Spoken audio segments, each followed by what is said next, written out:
Hey guys, welcome to Mr. Smith's Kitchen. Brian, Mr. Smith Kitchen, as always. It's Wednesday. Thought we'd do some dinner. And today, I know, another crock pot meal, but this is a good one. I actually forgot about it. If you remember last week, wasn't sure what we were going to do for dinner, and I still wasn't sure up until yesterday. I had a bunch of cakes going out this week, and I didn't know if I was going to have time to make a meal. And then I remembered on Facebook, somebody had shared this pot roast recipe on the group page, and I thought, ooh, let's do that. And this is kind of neat. It didn't have the pot roast didn't have a name, so to speak, but talking to a friend of mine, Melanie, she said that it's like a Mississippi pot roast. So, and in the end, we'll shred the beef up, and we have several options. We can serve it on sandwiches, we can serve it over rice, we can serve it on noodles. There's just a million and one things to do with this, and it literally has 4 ingredients. 1, 2, 3, 4, 5 if you include the beef. And one of those ingredients I added, which was just onion. So let me get you down here to the crock pot, so to speak, and we will start making this meal. I'm telling you, this thing goes quick. It goes together easy and quick, and it just takes a few hours to cook in the crock pot. All right, hold on for me 1 second. I'll get us down here so we can see what's going on. All right, hold on. All right, so we're down here at the counter, and crock pot in hand. And before I forget, if you would be so kind as to hit the subscribe button right over there. I'd love to have you join our neighborhood, be a part of our community. Notification bell is right beside that. And that way you know when my videos come out. I do 2, sometimes 3 videos a week. And we do all kinds of stuff food related if you're new to my channel. And I mean all kinds of stuff food related. Everything I do is related to food, whether it's gardening, cooking, baking, even my woodworking, food related.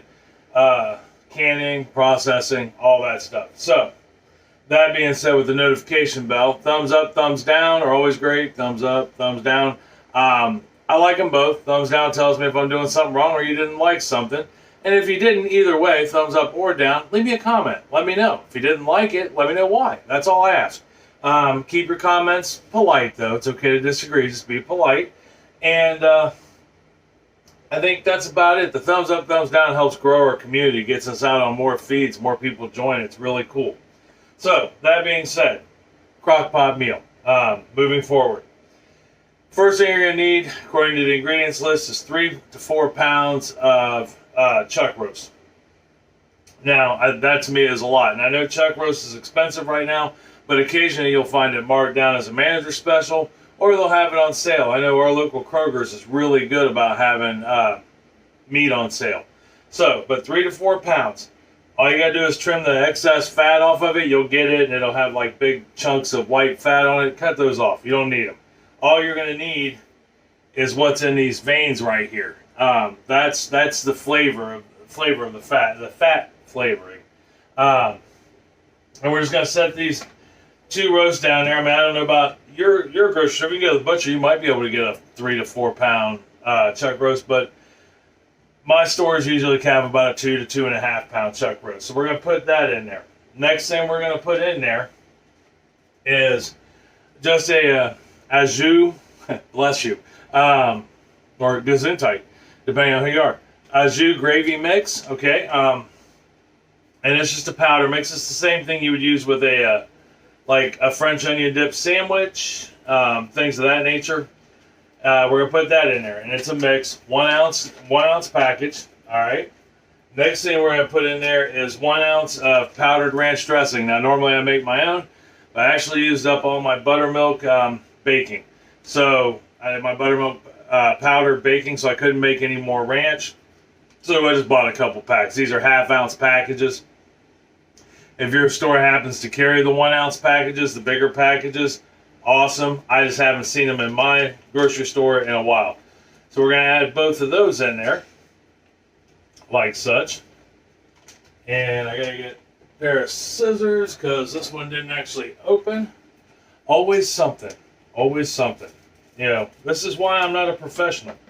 You know, get the other pack in there. So we got 1 ounce of ranch mix, ranch powder mix. We got 1 ounce or 1 package of the au jus gravy mix. All right, or sauce mix. Now, let's say you can't find the au jus mix. There is a secondary option. You can just get the brown gravy powder mix, and you're good there. We'll go ahead and we'll get that rubbed on there fairly decent. You know, make sure everything's coated with it. Next thing you're going to need, and I'm going to butcher the name of these, but they are a pepperoncini pepper, just like this. Is that right, honey? Pepperoncini pepper. And you can use, I'm assuming, fresh or jarred, but I couldn't find fresh, so we had to go with jarred. And you're going to need about 8 to 10 of these. You can probably put a few more in there if you like them. I absolutely love these things. We eat peppers a lot anyhow in our house, but these are one of my, especially the jarred ones. They're just awesome. Either way it goes. So we got 8 to 10 of those in there, and then I added to this some sliced onion. That you know, it'll cook down. I think an onion would add a good flavor to this. I know all the au jus sauces I've ever made always had onion in them. So, and onion just sounds good with pot roast. Myself, yeah, in my opinion. At any rate, myself. I don't even know why I said that. All right, very last ingredient: 1 stick, half a cup of butter. So we've got what? 2 seasoning packs, 1 ranch, 1 au jus sauce. We've got 3 to 4 pounds of pot roast or chuck roast, 8 to 10 pepperoncini peppers, which I think I just said that wrong. 1 onion sliced, 1 stick of butter. Boom, done. Now put a lid on, and that's pretty much it for the next few hours. So we'll turn it on, put it on low, and we're good to go. So let's talk about how long to cook this for. You can do high or low setting. If you do low, 6 to 8 hours. High, 4 to 6 hours. I'm going to do low, so that way I can kind of set it and forget it for now. Got a lot going on today. I actually have to go into work for a couple hours to do some interviewing. We're finally getting some applications in, and that's always a plus positive. And I've got a few cakes to bake today for some customers. And if you are one of those people that have ordered pies and cakes over the last few weeks, I know I haven't had a chance to thank you personally over Facebook, but thank you. Thank you very much. I really appreciate it. All my pies and cakes that we sell and baked goods in general, brownies, cookies, all that, at the moment, every penny that I make off of those is going towards the down payment of this house. So that way we can purchase our home. I had been waiting 50 years to own a house, and I finally have the opportunity to do it. So that's very exciting for all of us here, and it can be exciting for you too. It'll lead to new adventures. At any rate, you know, because like we want to expand the kitchen, put some additions on, do some work out in the garage. We've got all kinds of exciting things planned. So that being said, thank you. All right, so I'm going to let this cook. I got it on low. I'll come back and kind of give it a peek about 6 hours from now. For you, this whole thing's going to be like a millisecond.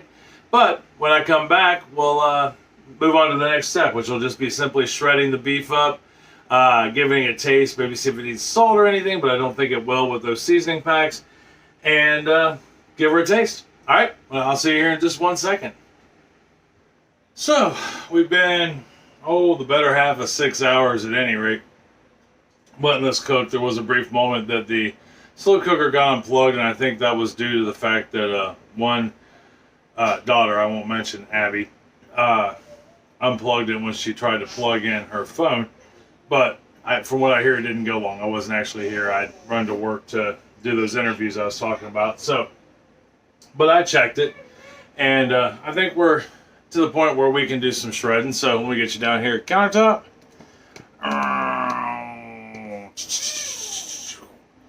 countertop. You'll have to excuse the squeeze bottle of ganache icing that I have right here. I just got done doing a cake also for a friend of mine.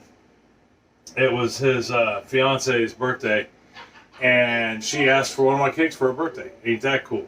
So we made her a nice marble cake with a chocolate topping and chocolate icing and some ganache drizzled on it and some chocolate shavings in the center. It was really pretty. So all we got to do now is actually turn this down to warm, so that way it doesn't like sit here and bubble up on me. Let's get a piece of this meat out. Get one of the chunks out. I'm just going to do one at a time because I got a small bowl. My larger bowl is actually in the fridge full of pasta salad. So all we got to do in order to do this, I don't know if you can see, here let me turn, is I'm just going to hold it with one fork and pull with the other, just like such. And what that's doing is it's just shredding it. This is how you shred just about everything. Hold with one, pull with the other. And it looks just like that, if you can see it there on the side, where this finger is here. And I'm just going to do that with the whole thing. Alright, so we got it shredded. And I'll bring it down here so we can see it. Right there is our shredded roast beef. Or shredded pot roast, at any rate. Right there, so what we're going to do with it, because you got a few options here really as to what you can do with it. You can put this on. You can put this over rice. You can put it over noodles. You could put this over mashed potatoes, or you can make it into a sandwich. And that's what I'm going to do. I'm going to make it into a sandwich. And I thought I do have a plate right here. So what I'm going to do is back this up and we'll make a sandwich out of it, which is what we're going to do with it tonight. We actually have some Italian pasta that we need to heat up. So we thought that would go good with this as far as the sandwich goes. And with crock pots, I guess here's what I like about a crock pot. A, it frees you up to do a whole lot and you can actually make an amazing meal out of it. But it doesn't heat up your kitchen in the summertime. And in the wintertime it cooks things that makes you feel warm inside. And it's just really nice. All in all. We get actually I use a hoagie bun for this. If I can get it apart. There we go. Alright, hoagie bun it is. Pair of tongs, be right back.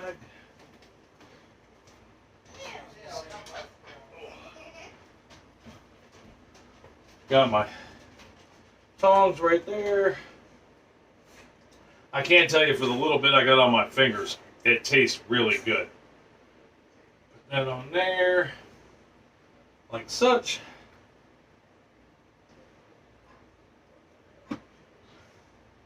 Now I suppose if I was thinking about it, I could have toasted this bun, but I didn't. That's okay.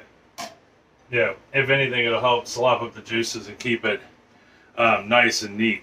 So there is our shredded roast. Got that on there like that. Nice little hoagie going on. And of course, I'll use a bigger plate when I actually go to eat dinner, but we're getting ready to do that next because it is late, but we got so much accomplished today. All right, let's see how it tastes, because I have never tried a combination like this before. And like I said, I can tell you it tastes good on my fingers, and it smells amazing. I do. My whole house smells incredible when you walk back in the door.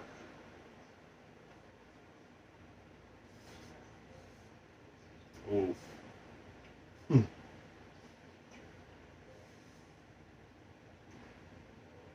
The ranch dressing you can't really taste, but that is jus sauce, the jus gravy. Oh, I think the ranch just really enhances that, because that is awesome. My only complaint about this sandwich is the bun. The bun is just not toasted. So I'm probably going to quickly toast the other 5. But This pot roast in and of itself, this shredded pot roast, is good. Those pepperoncini peppers add just a nice flavor to it. No heat, no heat at all. Pepperoncini peppers aren't really hot to begin with. There is a national pizza chain that serves them on the side, and that's how I eat them most of the time. And we buy them. But the flavor to this just kicks it up a notch, hands down. For being just like 6 total ingredients, you can't argue that. You could probably even thicken that as juice sauce. Sorry. By adding just a hair of flour or cornstarch. Ooh. If you wanted to thicken it up. But all in all, that's a winner. 6 ingredients. You don't have to really cook anything. Just throw it all in the slow cooker and walk away for 6-7 hours. I'll take that every day of the week. So try this. Let me know what you think. Give me a thumbs up, thumbs down on it if you liked it. Or better yet, comment if you liked it, if you tried it and liked it, or if you didn't like it. Yeah. That way I know what I'm doing. Right or wrong, good or bad. But I know you'll like this. So, that being said, tomorrow, I think we're going to try a blueberry cake with a lemon icing, cream cheese lemon icing. I've been working on this recipe off and on now for about a month. All leading towards a 3-layer blueberry cheesecake that's regular blueberry cake, cheesecake, regular blueberry cake with a lemon icing over it. But I made some modifications to what I've been working on, and I really want to try it with you because I think this time around it's going to be perfect. So we'll see. So tomorrow will be blueberry cake with a lemon cream cheese icing, and I'm going to go eat. Yeah, that being said, I love you. I love you very much. And I mean that from the bottom of my heart with all sincerity. Tell somebody else you love them. Make this and invite them over for dinner. They'll love it. I guarantee it. And you'll be a rock star in the food world. So, until tomorrow, I love you.